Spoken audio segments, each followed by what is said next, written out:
Good morning, everyone, and welcome to the museum. My name is Caitlin Dietrich, and I'm the Director of Brand Research and Strategic Initiatives here. Thank you for joining us today, and if you're on the live stream, thank you for tuning in as well. We begin today by acknowledging that we're meeting on Aboriginal land that has been inhabited by Indigenous peoples from the beginning. As settlers, we're grateful for the opportunity to meet here, and we thank all the generations of people who have taken care of this land for thousands of years. Long before today, there have been Aboriginal peoples who have been the stewards of this place. In particular, we acknowledge the Neutral, Anishinaabe, and the Haudenosaunee people. Thank you. Today's event is in support of both Menstrual Hygiene Day and our exhibition, Flow the Menstruation Exhibition. Today is the last day for the exhibit, so if you haven't had the chance to check it out, please do so after the dialogue. I wanted to take a moment to thank our title sponsor, Diva International Inc., and our supporting sponsors, Shoppers Love You, for their support of Flow the Menstruation Exhibition. I'm now happy to introduce our moderator for today's panel, who will introduce us to our panelists. So, thank you, Alexis. Thank you. Hello, everybody. Thank you so much for coming out today. Just to open up, my name is Alexis, and I am the Diva Cares Manager and Positivity Officer at Diva International. So you can imagine, very little frowning. Smile muscles get a workout, I promise. So I just want to say thank you so much for coming out today. This is such an important conversation to have, and it's such an important topic to talk about. And it's so lovely to see people who are interested and engaged. I can't think of a better day to have this conversation than on Menstrual Hygiene Day. Just a little bit about Menstrual Hygiene Day, in case you're not aware. Basically, Menstrual Hygiene Day was started in 2014 by WASH United. And the idea behind this is that it's looking at how we as a community, as a society, as individuals, can work together and collectively to start breaking down the barriers that people who experience periods are still facing. In their words, WASH started Menstrual Hygiene Day in 2014 as a global advocacy platform that brings together the voices and actions of nonprofits, government agencies, individuals, the private sector, and the media to promote good menstrual hygiene management for all people with periods. Menstrual Hygiene Day exists because poor menstrual hygiene caused by a lack of education, persisting taboos and stigma, limited access to hygienic menstrual products, and poor sanitation infrastructure undermines the educational opportunities, health, and overall social status of people who menstruate around the world, which keeps them from reaching their full potential. So today we're really looking to have a well-rounded conversation about this day, and then a couple other major topics that will be presented throughout. We're also going to be talking about period poverty and menstrual equity. Sort of a brief overview of that. The idea behind period poverty is that many people who menstruate still face a large number of financial and social barriers that prevent them from being able to fully care for their cycles. And it's really taking the time to address those and to start pulling those apart as a community. In terms of menstrual equity, this is more describing a movement. Every single person in this room is contributing to that movement in some pretty significant ways. And it's really looking at the idea of how we as a group, as individuals, nonprofits, NGOs, governments, everyone can start to build communities that remove all barriers and allow people to have periods so that they're just a fact of life, but not life-limiting. So that's sort of the cap for what we're going to be talking about today. And now it is my distinct pleasure to introduce our amazing panelists. So first down the list is Stacey Jacobs. Stacey is a community sexual health education manager at the Sexual Health Options Resources and Education Center, or SHORE Center. She is also an instructor at the University of Waterloo for the Sexuality, Marriage, and Family Studies program. Go SMF. Woo! And in her role as a sexual health educator, she has educated thousands of children and teens within the school system, as well as in our community. And she will support on such topics such as relationships, diversity, anatomy, puberty, consent, safer sex, and of course, menstruation. Although Stacey feels strongly about all sexual health topics, menstrual equity and period poverty are topics that spark extra passion in her. She is often found not only at work, but at parties, in public washrooms and in the feminine care aisle of grocery stores, having very serious conversations about menstruation and products that people like to use. She promises she is working on boundaries, but the work of a sexual health educator is never done. Next, we have Kate Elliott. Woo. Kate is the co-founder of the Kitchener, Waterloo, and Cambridge chapter of the Period Purse.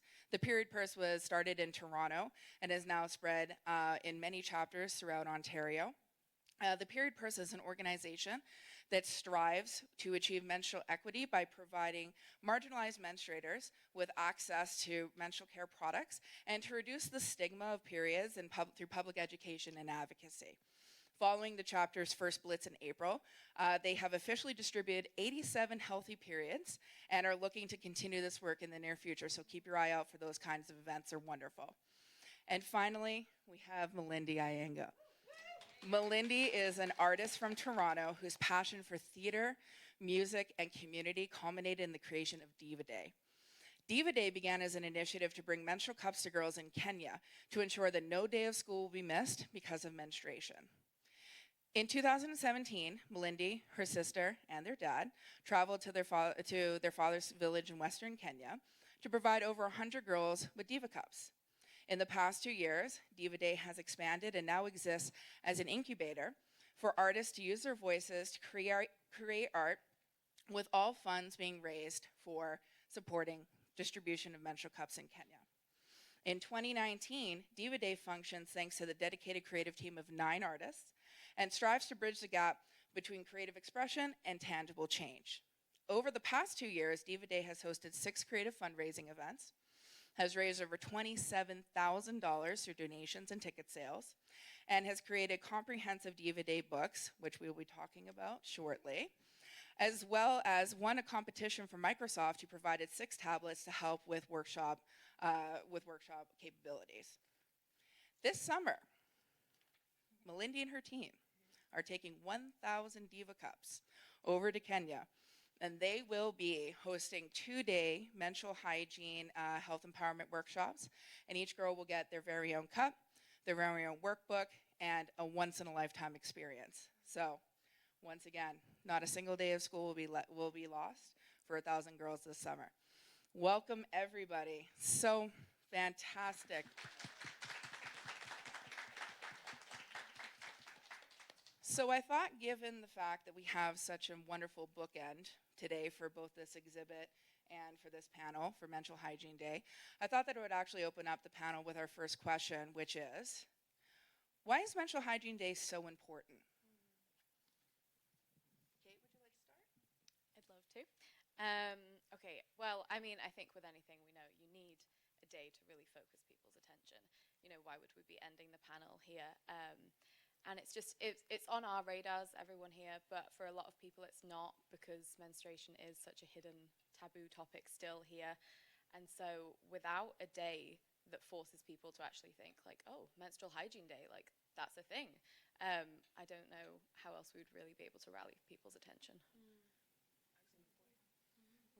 Yeah, I think it's really important to give people a chance to be invited into the conversation, especially people who don't menstruate or don't know anything about menstruation, to give them a chance to be like, why should I care about this? Why is it important to me? And know that it's a space where you're not going to be met with frustration or anger.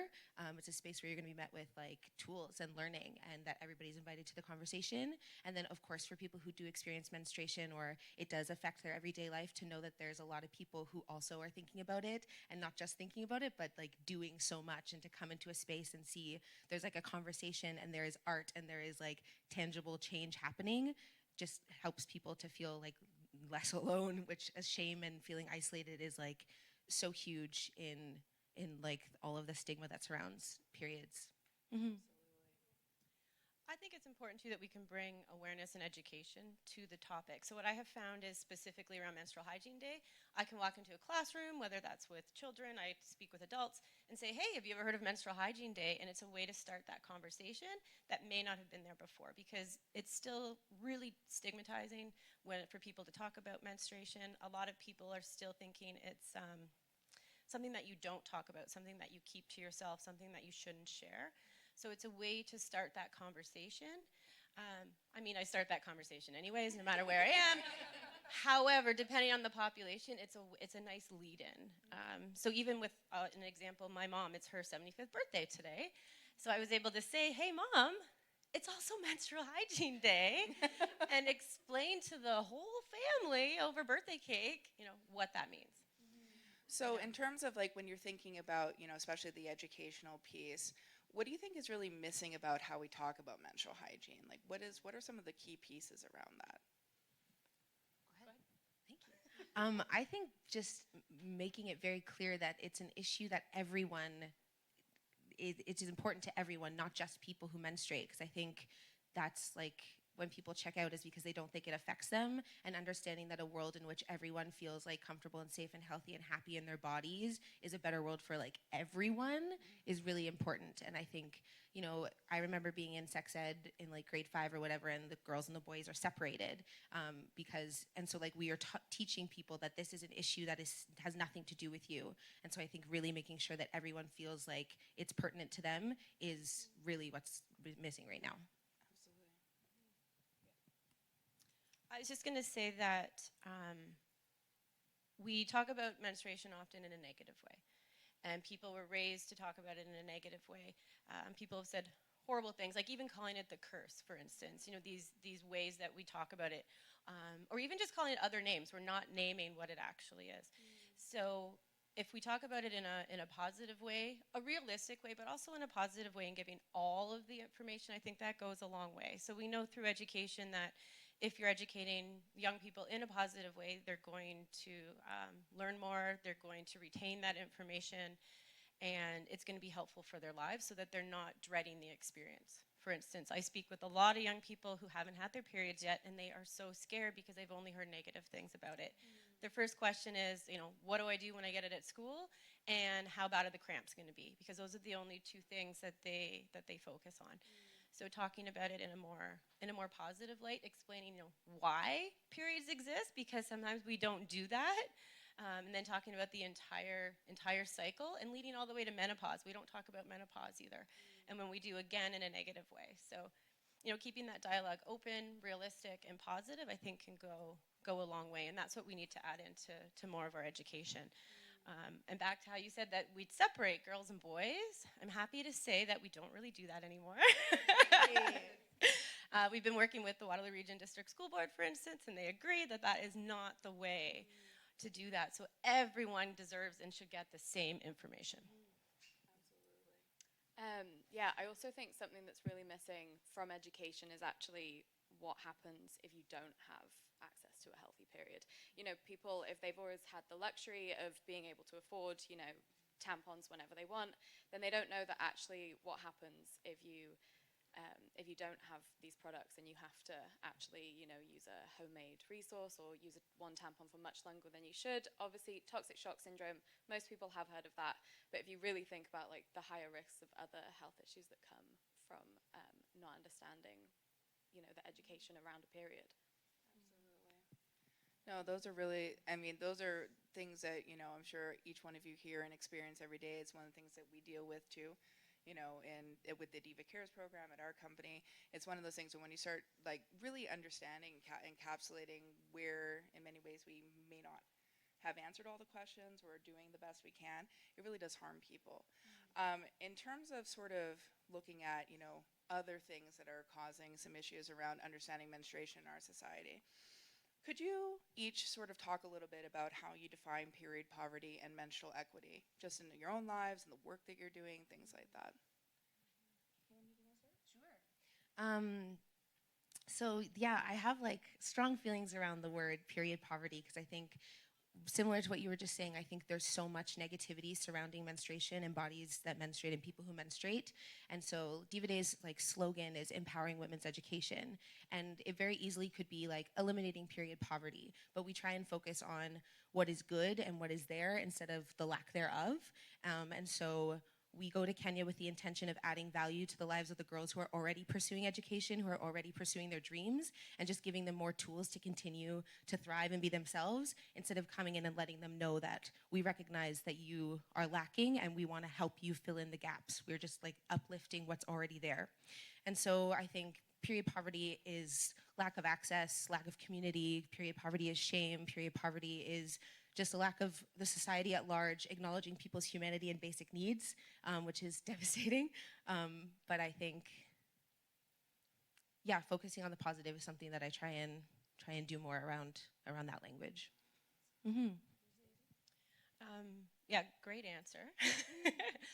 And I think, too, a lot of us have done the work around period poverty and menstrual equity before we had the language to describe it in that way. So in a way, I like that there is language to talk about it more, because we need that. However, I do remember a couple instances. For instance, I've been teaching in the school board for about 12 years now. And 10 years ago, I remember a student, when we were talking about menstruation, talking about pads and tampons, putting up their hand and saying, "What if your family can't afford these?" And that was my first kind of like, I had never thought about that before. And they were brave enough to ask this in front of the entire class.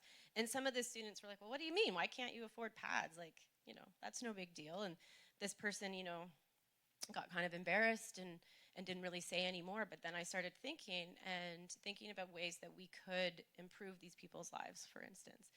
So like having products available in schools so they don't have to worry about that. Making sure that the food bank has supplies so if people need to get them. So I like the idea that we can use this language to explain things better to people. But I agree, I tend to focus more on like the menstrual equity versus the poverty aspect of it. But yeah, so it's really eye-opening when you actually see a young person basically telling you right there and then like, "I can't afford this, my family can't afford this," and you kind of saying, like, "Okay, what can I do about this?" Yeah, I mean, I don't have much to add because you guys have summed it up. I think access really is the key word. It's having access to, a healthy way to manage your period, and a clean and a safe way, and having, support and like care and understanding and education around you. Yeah, that really summed it up. Can I add something? Please do. I've also spoke to people in the region, for instance, who say, "Oh, that's not something that would ever happen here." So this idea that, in Canada, in Kitchener-Waterloo, period poverty doesn't exist. And we know absolutely that it does. And a lot of times people don't, it's something they had never thought about before. So they think of it as a problem, in someone else's country, in some other place. But we know people experiencing homelessness, for instance. How do you deal with your period every month? How do you deal with your period when you are incarcerated, for instance? So all these pieces of things that I think as soon as you bring that awareness to people, then they understand. But it's something maybe that they haven't had to think about because that was never, the situation that they were in. What do you find, just sort of going off that point, what do you find is one of the most, I would guess, impactful ways to sort of break through that, well, it doesn't happen here? That sort of reluctance to believe that period poverty could be a thing that people in your life could be experiencing, or people very close to you. How do you sort of get people to realize sort of how big this can be and is for many people? I think firstly we need more research done because those statistics, if you just say the numbers, people are always going to respond to that. They're really helpful. There are some numbers out there, but I'm not sure like where they're really coming from and how reliable there are. So I think really pushing that as an agenda is definitely important. But if you just sort of break it down to someone, like, okay, just like think about this, like I'm not sure how it works here, but in the UK we have the free school meals program. So if you're if you're a student in school and you can't afford high school meals, then they know who you are. Like, you are known to the school board that you need support and you have free school meals, but that doesn't come with free period products. And now they've changed it and they're making free period products in schools. But I think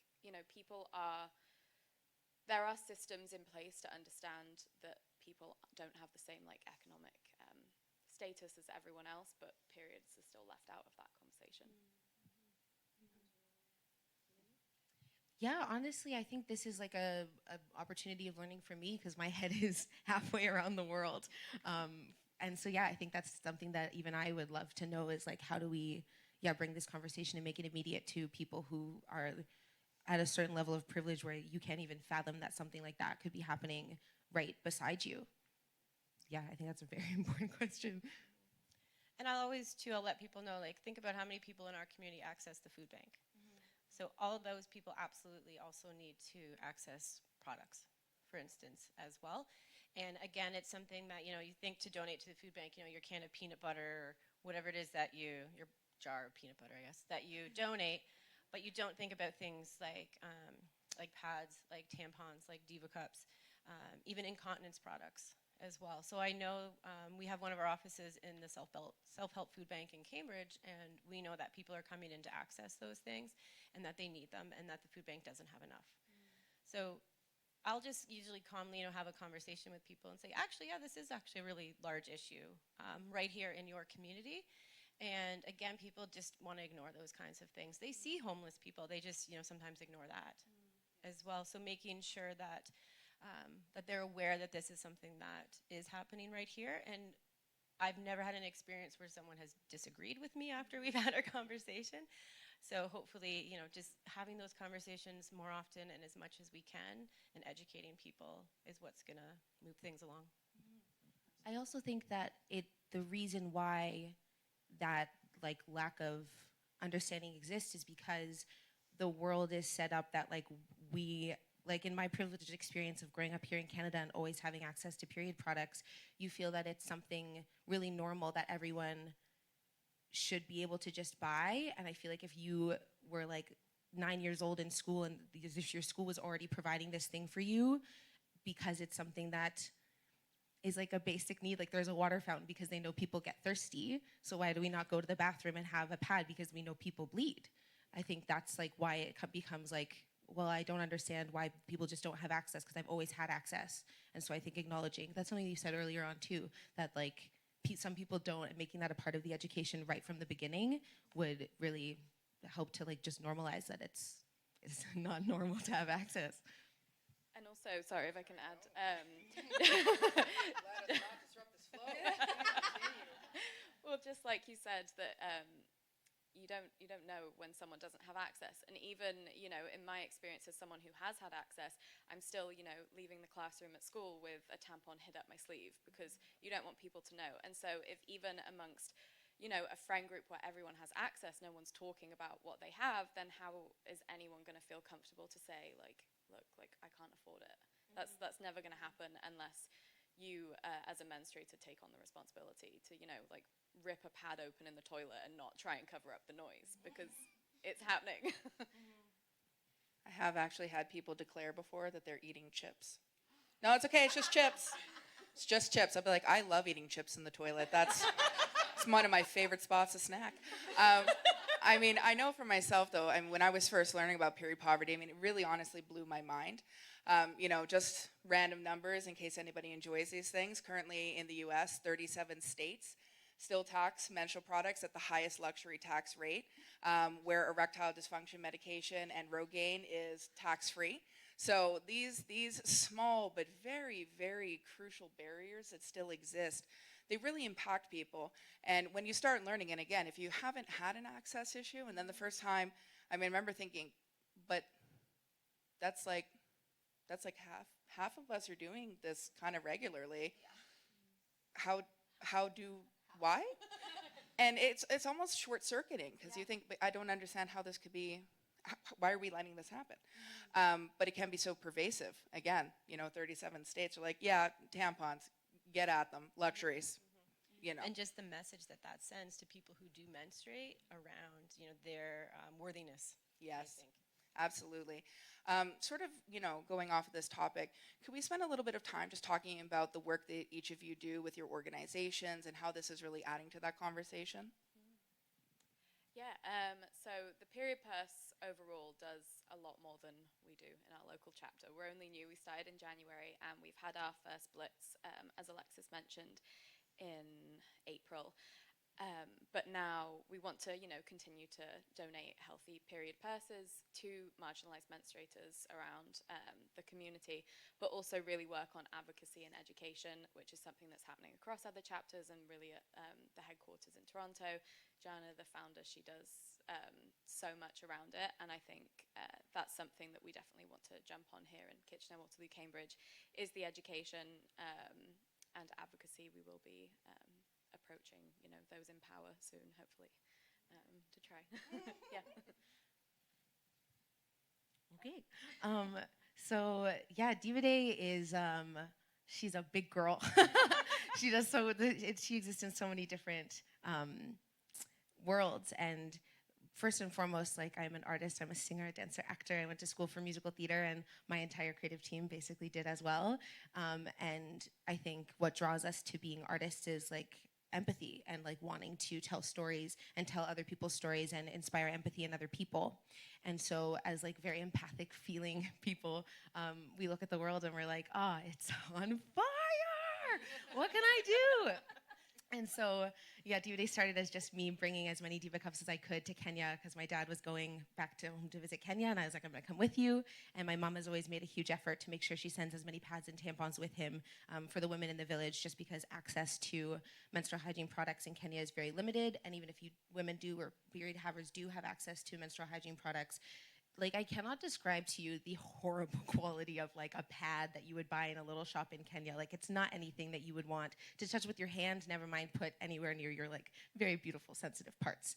And so I had just started using the Diva Cup, which was like a godsend in musical theater school, where you're like dancing and singing all day long, and you just don't want to be thinking about like, am I leaking, or I gotta change my tampon. You put it in and you forget about it. And I was like, imagine if women in Kenya could put it in and forget about it. And the one kind of catalyst for everything was this photo that my dad had shown me from one of his past trips home, of these girls sitting on a bench at the back of a classroom, and the bench was covered in sand. And I was like, why are these girls back there? He's like, those girls are on their periods. And I was like, pardon? And he's like, and they're actually the lucky ones, because they're physically in the classroom attending their lessons on their periods. And that's like huge, because most of the time girls just stay home. And again, it's one of those moments where you're like, does not compute. Like, I just don't understand how this is happening.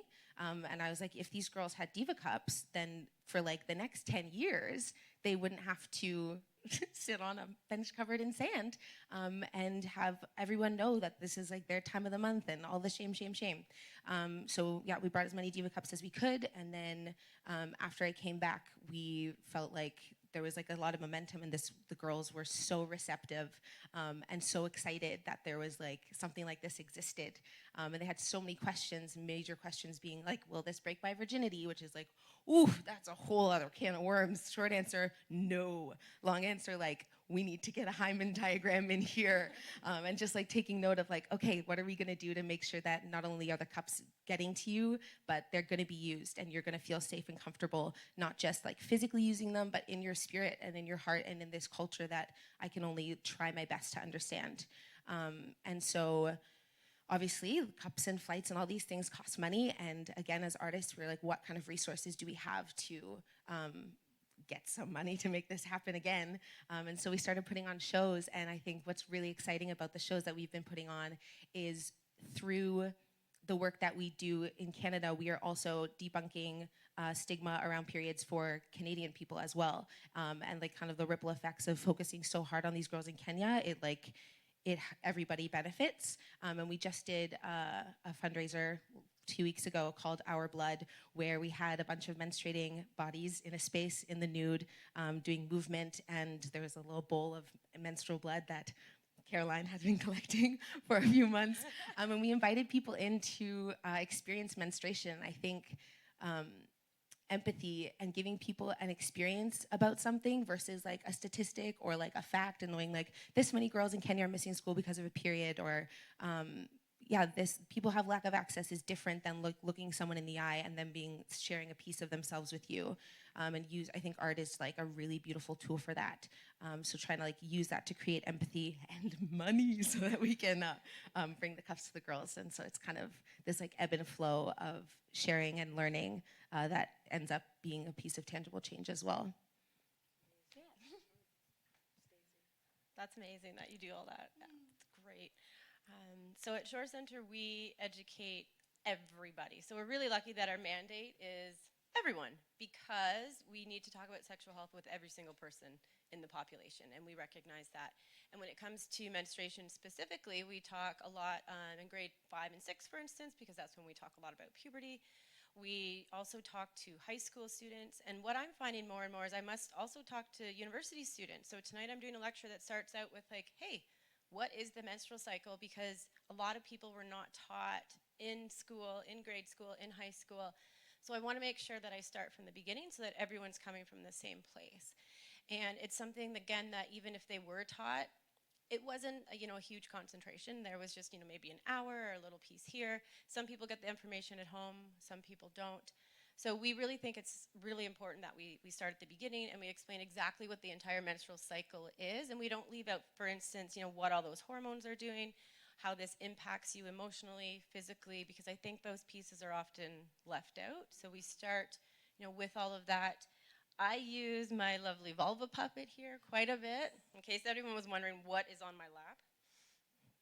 So this is our vulva puppet. And we had a student 2 years ago, I think, sewed the pubic hair on. It took 6 to 8 hours to do that because vulva puppets come without them. So we have a few of them, but we like to make them all look a little bit different. And this is a great tool to talk about anatomy, because the other piece is that even if you have a vulva, even if you menstruate, you may not know what your own anatomy looks like. You may not understand how it works. You may not understand the hymen, for instance. So we use this a lot to educate about those things specifically. I can also put a Diva cup inside this vulva puppet and explain how that works. I will be doing that this evening. Internal condoms. We can talk about pap tests and speculum. So there's so much that we can do when we have this visual, and I find that that's really helpful for people to have something that they can actually see. And then we'll bring in cups and like tampons and pads and actually let people touch them and interact with them, so that they have a better idea. So that whole idea around condoms, for instance, you don't want the person, using the condom for the first time that they've ever seen it, that they've ever engaged with it. So same with pads, tampons. If you've, looked at them, if you've peeled off the sticker, if you've opened them, then it's going to be not as scary and a little bit easier when you do get your period, for instance. And I've even spoke with many adults who don't understand the menstrual cycle. I've spoken to people here in town who have had 5 children, for instance, did not understand how the menstrual cycle worked into pregnancy. So we should never make an assumption that people understand how their bodies work. I've learned that the hard way many times. So always letting people know I'm starting at the beginning for this reason, and even if they do understand how their bodies work and menstruation works, they're still going to pick up some new pieces along the way. And it's super exciting to me that there's been a lot of books, for instance, that have come out recently. I have a stack on my kitchen table. Thank goodness for Amazon Prime. But it's allowing people to get information in new ways that they weren't able to do so in the past. And even, websites, lots of places online that you can get this information. So we always, make referrals. We always let people know these are the places that you can get more information if you want more information, for instance. So that's something that we think is really important. So as an educator, as I said in the bio, I educate all the time, lots of places. I was in the grocery store the other day. Someone, was doing the which one should I use? So we had a nice little chat about it. Because I think, again, sometimes once you open up that conversation, people have so many questions because they haven't had anyone to talk to about it. So it's just a matter of starting these conversations. And sometimes at that moment, people, they aren't ready because of shame, because of stigma, because of all these pieces. But at least, you've set that in their mind, and they might come back to it at another time.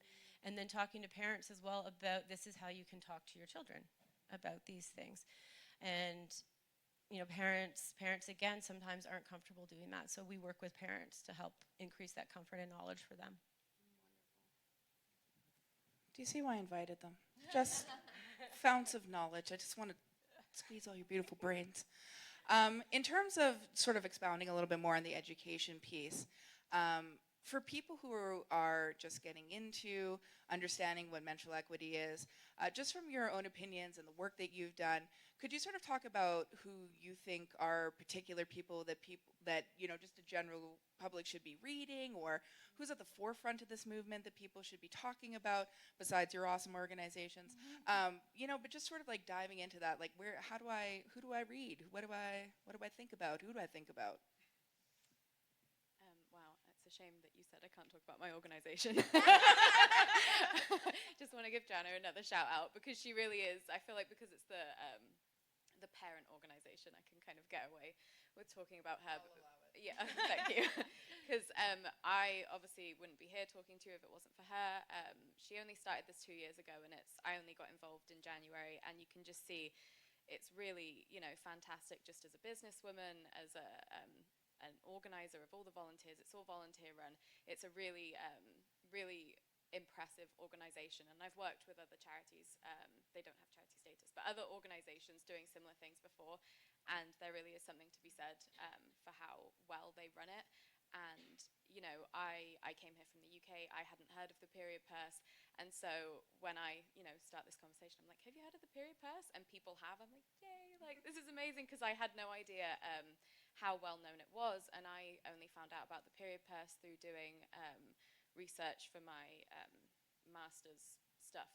So I didn't know what I was going into, and I just saw their website, and I was like, wow, okay, click on the Volunteer With Us page, and I just wanted to get involved. And they really do give you an opportunity to get involved with menstrual equity in whatever way you can.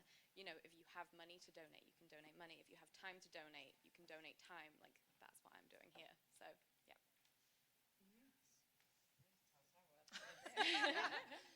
Y'all thought I was leaving. This is a book that I read last summer. I think it came out in 2017, recently. And Periods Gone Public is a book that I found had a lot of information. When I read it, I was at a secluded cottage with my partner and nobody else, and I couldn't talk to anyone about it because I didn't have internet, I didn't have anything, and yeah, they got so angry with me by the end of the week. But it has so much good information in it, and I think it's very eye-opening. It is focused on America, however, there's lots of ways that Canada would be similar. So I think things like that. So this was, for instance, one of the books that I would recommend to people if they only have time to read one book, for instance. And there's lots of great ones for youth, for young people as well, that explains periods in a way that I think is empowering. So not leaving things out because we think young people can't understand this, for instance. So Below Your Belt, Cycle Savvy are two of my favorite books for young people, and again, recommending that to parents, recommending that for young people. Yeah, I'm starting to work my way through that one, so so far so good. I agree, very great book.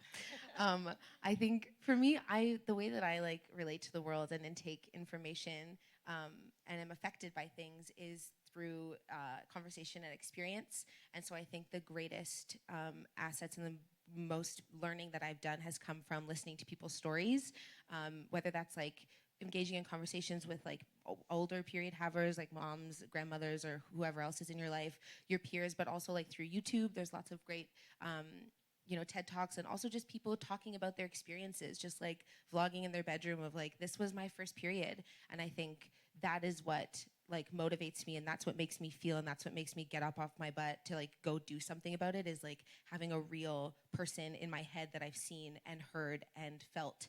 And so I encourage anyone who is trying to learn about it, just talk to people. And I think that's what also eliminates the shame, and just knowing that there is someone out there who wants to know about what your first period was like. We asked that's a fun question. You're like, oh, what's your first kiss, or first thing, first period, we could talk about that. Or just sharing that with someone who hasn't experienced menstruation, and just normalizing conversation, I think is something that kind of brings the topic to the forefront. My brain just gathering so many wonderful thoughts. It's actually really interesting when you're saying about talking about first period stories. If anyone's interested, the Shore Center actually has this very cool event that happens every year called Myth or Menstruation.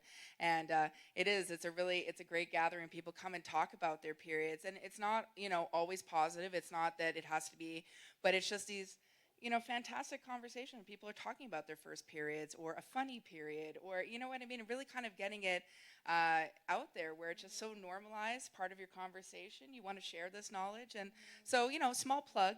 Next year, it already happened. But next year, if you're in town and you want to see some fun stuff, go to Myth or Menstruation. So we're going to sort of wrap up with like one final question. So, you're having these conversations with people. You're talking about period poverty. You're talking about menstrual equity. People are riled up and they want to do something.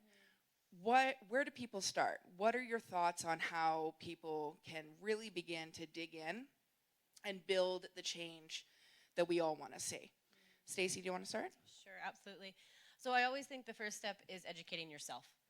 So again, going to those websites, the TED Talks, reading the book, so that when you are speaking with people, you have the right information and you're sharing lots of great information. So educating yourself and then just opening up these stories, opening up these conversations in any place, really. So sometimes we think too that these are conversations that should only happen, in certain places at certain times. But personally, I think menstruation is great dinner conversation. Some people have disagreed with me over the years. But again, we have this idea that there's certain things you can't talk about over dinner. So think about why that is. Think about what those topics are and what that means. So continue having these conversations. You can do little things like donate pads and tampons and Diva cups to food banks, for instance. But I still think the most important thing is just to continue these conversations, continue educating yourself and educating other people. Yeah, I think that's it. Just like allowing yourself to not be afraid and then giving others permission through that.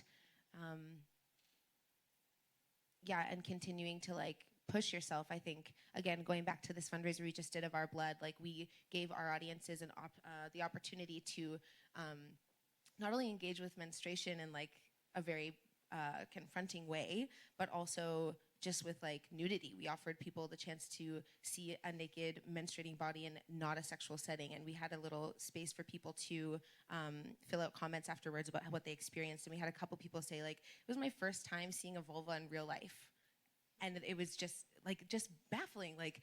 But those people were brave enough to put themselves in that position where it's like, I could feel uncomfortable, I could want to like run away, and knowing that like if you living right on that edge of like I could feel uncomfortable means that like you're making progress. So I think make yourself feel a little uncomfy. And like all the time I feel uncomfortable, and I'm confronted with that, and I get really frustrated because I'm like, it's my body, I menstruate, it happens to me, and I have to touch my blood all the time, and I'm touching my Diva cup, and those moments where you feel uncomfortable, just knowing that like that's okay and that's the way that the world is set up, is for you to feel a little itchy when it comes to these topics, but continuing to like acknowledge that that's always going to be a part of the experience, but it's not the experience, because menstruation is the source of life, and that's the coolest thing in the whole world. And so just like surrounding yourself with things that remind you of that, but knowing that, yeah, it's a little uncomfy and that's okay. Yeah, I think these small-scale interactions that we're talking about are so important. And every time, I bring it up to someone and I forget that, not everyone talks about this on a daily basis. Like, that's just me. And you kind of see sometimes, like, eyes, like, widen. I'm like, oh, okay. But then they're on board with it straight away. Because if you're normal about it, they're going to be normal too. In my experience, I'm sure it's not 100% of the time. But so far, so good. And so it really is a learning curve every time you talk to someone new about it. We're always progressing in what we know about menstruation, and understanding your own body first. And obviously it's not easy to, start an organization like the Period Purse or like Diva Day. It's not an easy thing to do. If you can, great, do that, like contribute to the movement. But, if not, support those who are already doing it. And even if it's, sharing something on Facebook or Instagram, and then the people who are friends with who don't normally see the stuff have to see it, I genuinely think there's power in that. So, yeah. I'm going to add one more thing. If you would like to take a selfie with the vulva puppet and post that on social media today with, the hashtag like Menstrual Hygiene Day, that's another way to just normalize things. You're normalizing, bodies, you're normalizing menstruation. Absolutely. So like, don't go to the bathroom and slide your tampon up your sleeve. Just walk like, hey. Or say you're eating chips. I mean, if you are eating chips, no shame. Like, chips are good at all times. But I'm just saying, if that isn't what you're doing, it's okay. We know. It's all right. We can guess. But also no shame to chips. It's fine. Yes. I need to say one more thing. Yeah, Stacey. I also think it's really important that we talk about periods in an inclusive way. So not everybody who menstruates identifies as a girl or a woman, for instance. And recognizing all those extra layers of potential shame and discrimination on, for instance, trans people who are menstruating. So talking about bathrooms, let's say you're in the men's bathroom and you're making that rapper noise. Yes. You know, that can be a really frightening experience for some people. So recognizing that it's not just girls and women who are experiencing menstruation, and some girls and women don't menstruate as well. So not talking just, you know, generalizing, but making sure that we're understanding the pockets of people who this affects. That is such an important point. So now, I mean, we've heard all of this beautiful just thought waves coming out into the universe. We'd like to open this up to the audience. If anyone has any questions, we have a little bit of time for that. So would anyone like to ask a question of our wonderful panelists? Don't be shy.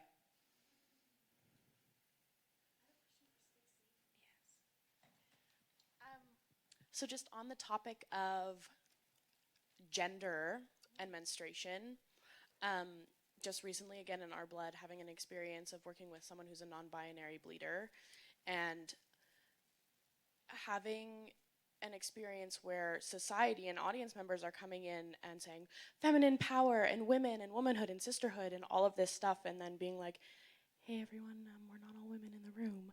And how do, like, what experiences have you had, or is there anything that you've done in your life to, yeah, overcome that, basically? So I think, too, one of the first things I start out with when I talk to people about menstruation is the language around menstruation. So we talk about things like period poverty, menstrual equity, but then we go right to who menstruates. So how can we talk about that inclusively? And you can say people who menstruate. Menstruators, I like that term as well. And then I think, again, it's something that people haven't thought about. So if you start recognizing and letting people know, oh, these are also people who menstruate, then again, people become more aware. And I don't want to take away empowering spaces for girls and women either. So I think it's also important that we have that balance. So we have that knowledge, we have that recognition, but we also try our best to be inclusive of all people and understand the different, I guess there's different issues that people will have with menstruating, for instance. Because yeah, it can be tricky. Yeah. Personal experience of I'm a woman, I'm allowed to celebrate my womanhood, that's how I identify, but when you're in a group and a space of menstruators or period havers, that may not be the case. And I think we can jump to just celebrating our bodies. So what our bodies specifically do, whatever, you know, doesn't matter what we identify with gender-wise. What matters is what our bodies do, how we empower our own bodies.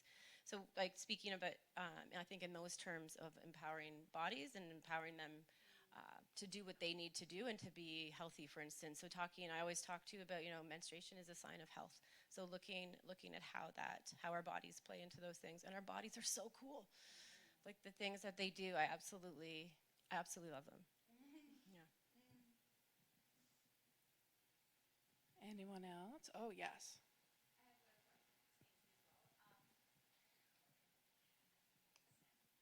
Hello? Okay, there we go. You were saying how boys and girls are not segregated anymore in your workshops or in general in the public school when they're talking about menstruation. So when Shore Center gets invited in to do a workshop, for instance, so a puberty workshop in grade 5 and grade 6, that's often when they like to segregate people. We will let them know that we don't think it's a good idea, and we tell them why. So we want everyone to get the same education. We want everybody to understand how all bodies work. And it's scaffolding too. So if you're talking about menstruation in grade 5, when you're talking about birth control in grade 8, if you don't understand menstruation, how are you going to understand birth control? How are you going to understand pregnancy?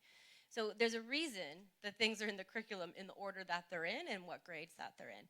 It is inevitably in the decision of the teacher, for instance, but if they ask, we'll let them know. There are definitely people within the school board system that they can talk to about these things as well. There's supports for parents if parents have concerns. But the other piece too is we also have to be culturally sensitive. So there's definitely people in some cultures who do not want to talk about menstruation in front of people who would identify as boys, for instance. So what we do there is we'll do all the education for everybody in the same room. We'll start there. And then we may separate so that people can ask questions that they may not be able to ask in front of other students, because we think that that's really important as well. And they won't ask questions, for instance, about, exactly how a tampon works if there's certain people in the room. And then when you do segregate, it's important that you let people go into which group they want to go into, not determining that, by what their body looks like or what their body is doing, for instance, letting them choose which group that they would like to join. Other questions?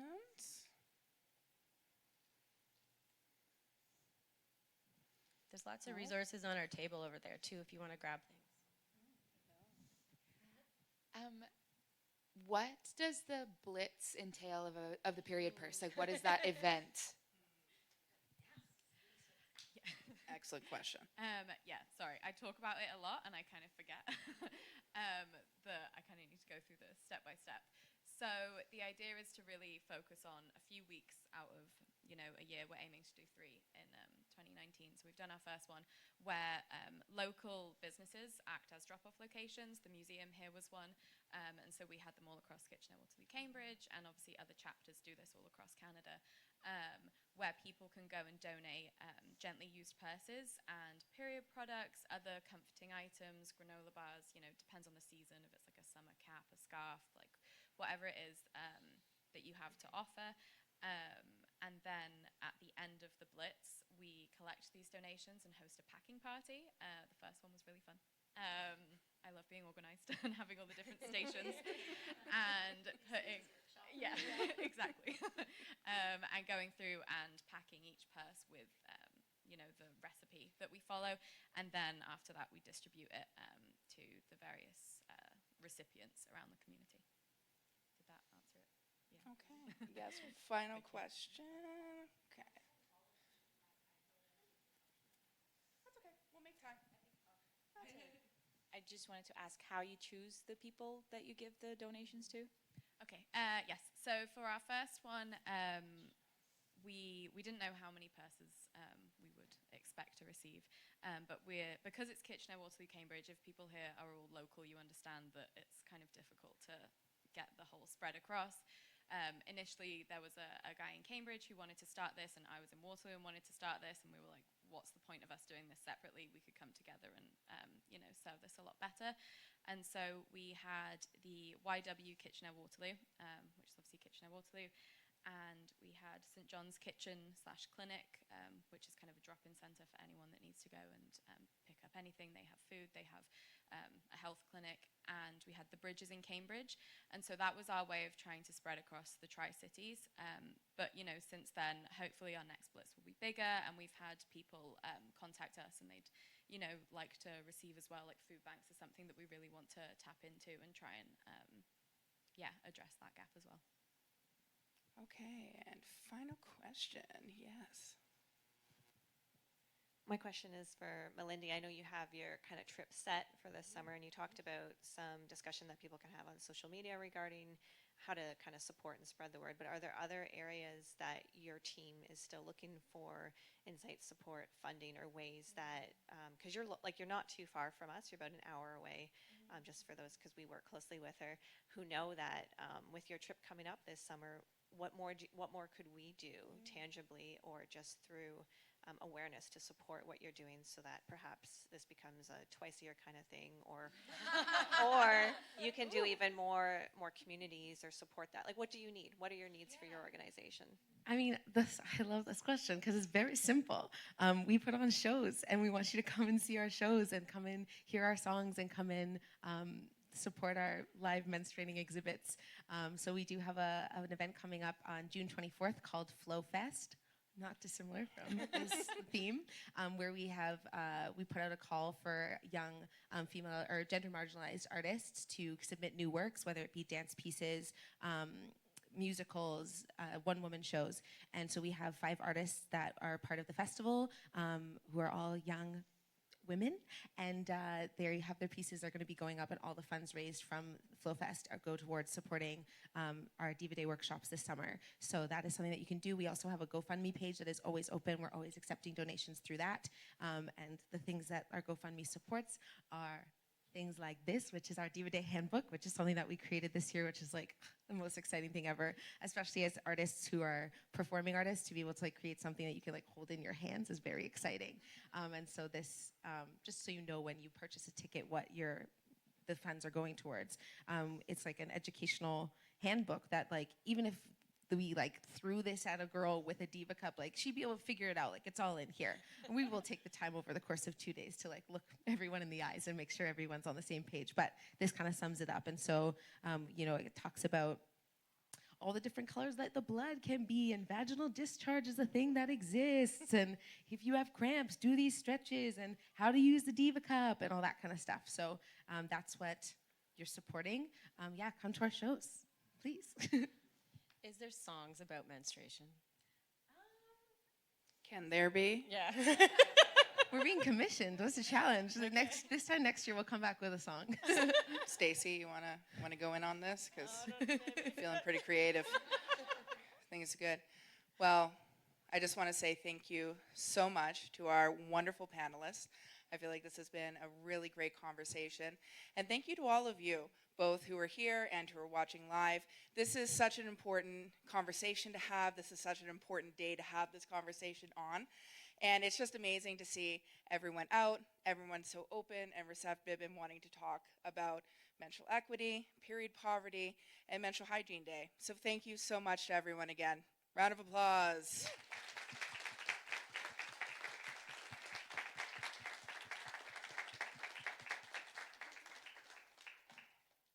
I will leave the puppet on the table. Yes, I would highly suggest at least one pick. So cute.